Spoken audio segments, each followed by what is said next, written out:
Run. Uh-oh. Oh, the flying fish whale. There she is.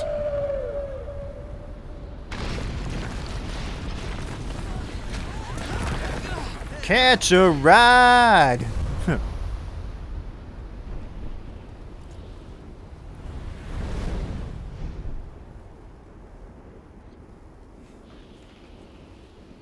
We finally got rid of more than Yes, but so many lives have been lost. Look, that light!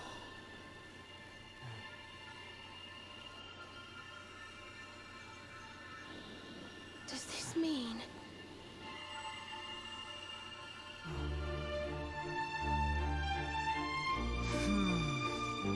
Yes, the world tree. It's alive.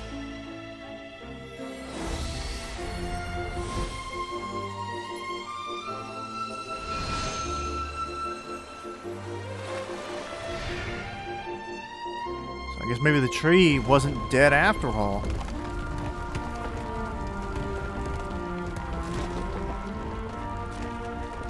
Maybe that's why the memory roots that we found after the tree fell still worked. It wasn't completely dead. It was just sealed away. Probably from where Morrigan turned the Sword of Light, the original Sword of Light, into the Sword of Shadows. I guess.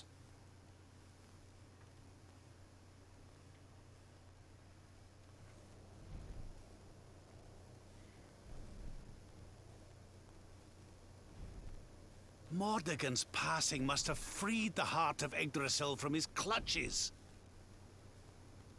I wish Veronica could have been here to see this.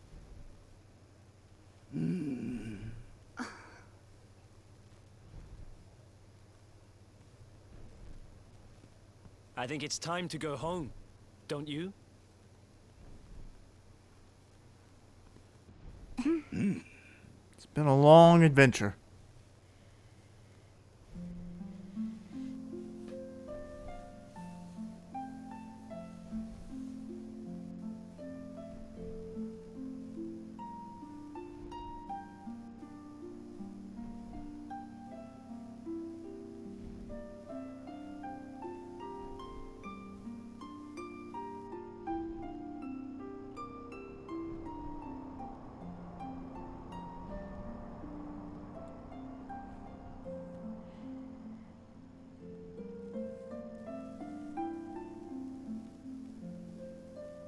And away the big whale fish flies.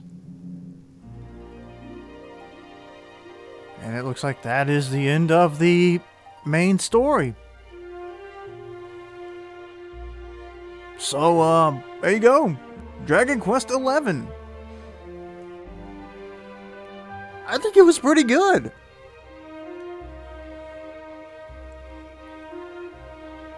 I will say one thing about the final battle is I was expecting a little more. Like, of course, I knew when we fought Morrigan, and maybe there's more in the post game, I don't know, but it just seems like there was.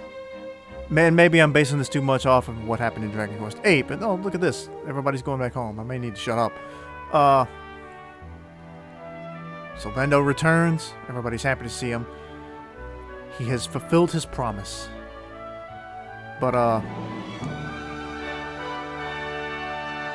felt like there was going to be more happening. There was going to be another phase of the battle. But I guess not. At least not right now. But,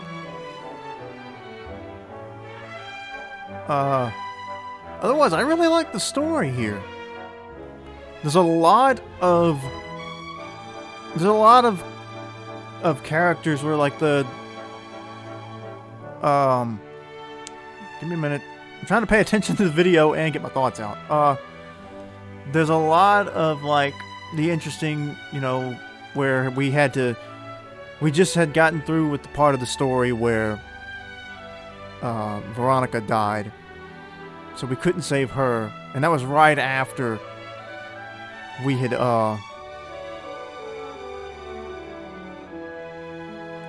that was right about at the same time that the story where we had saved, Eric's sister.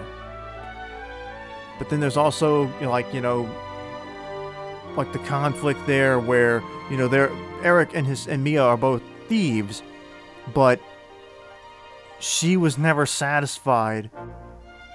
Are they just gonna leave him there? That's your grandpa, dude. You can't just leave him there in the ruins of his castle. Anyway, like, they're both thieves, but she was never satisfied with what they had. She always wanted more. She didn't want to be well off. She just kept wanting more and more.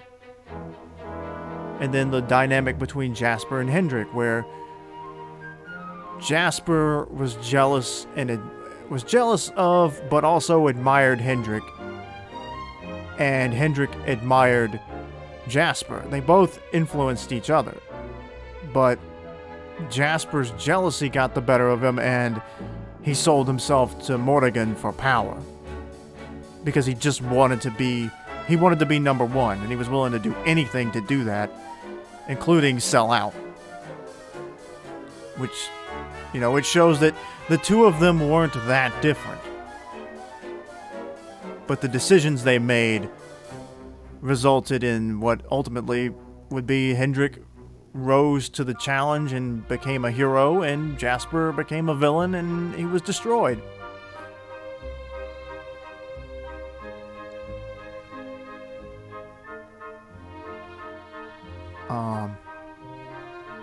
There was just a lot of instances in this game where I thought a character was going to do something or be something, and I was wrong.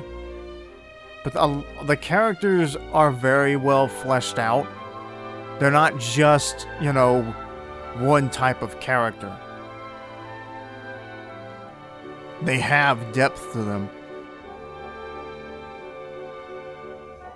Which is something I think that, this is why this game is highly praised. It's a very good story, and the characters are very likable. I honestly thought, the weakest character I thought was gonna be, Serena. But then, interestingly enough, Veronica's death adds a lot to her character.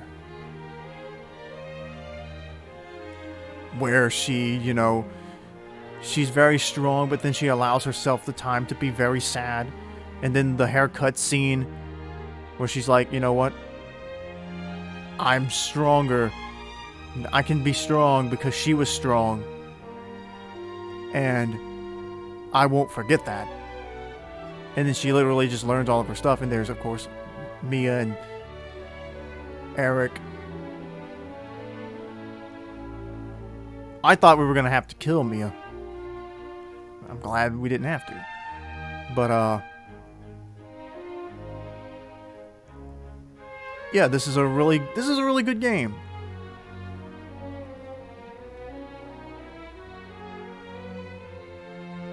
And I'm curious now as to see what's going to happen in the post-game, because there's definitely going to have to be a post-game, because there was one in Dragon Quest VIII. And there's almost always a post-game now. For every game, actually, but...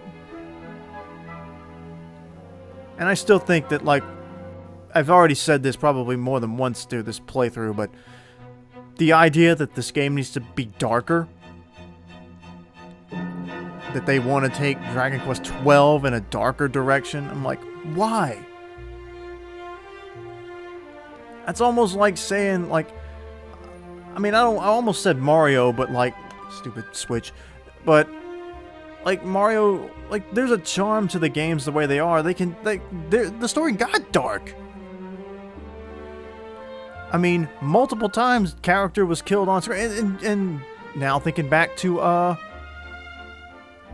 the story at Hato with the dragon, Tatsunaga, if I remember the name right. The original dragon cursed Miko's son, and he became a dragon. And she didn't want to kill him because that's her son, even if he's a monster now. So she hid him away. But then when she couldn't hide him away anymore, she ended up having to literally let her son eat her. you know? So there are layers to these characters, and some of the characters who did horrible things still, like, thought they were doing what was right, or were doing what they needed to do to protect, like, their family and the people they cared about them. It puts you, you know, it shows you what happened, what it's like to be in a situation where there is no good answer. At least from that person's specific, you know, perspective. And now everybody's getting back together again. And I'm actually I hope that they don't do it, but like I think it'll be good. Like, this is gonna sound really cruel, but I hope Veronica doesn't come back. Like, when you revive a character after their death, it kind of takes away from the importance of the character's death. So, I hope that, like, I hope whatever happens next doesn't involve us, like, trying to find a way to bring Veronica back. But anyway, looks like this is about the end of the game's credits, so appreciate you watching. Like and subscribe. Hope you enjoyed it. And we'll be back for more stuff in the future. Until then, I'll see you later.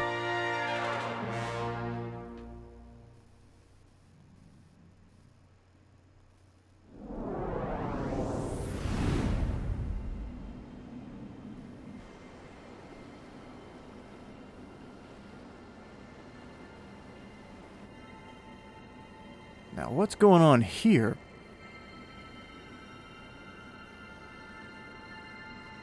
A gear?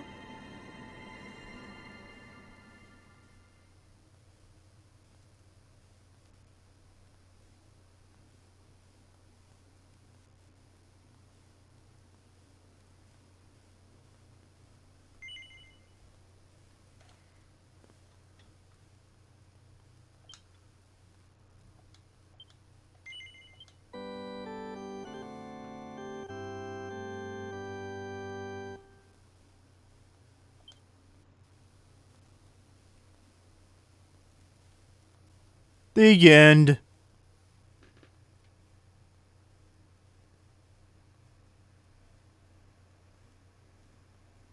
The Lord of Shadows is defeated, and peace returns to the world. A few days later, Brad and his companions gather in Arborea to remember their friend Veronica. To be continued.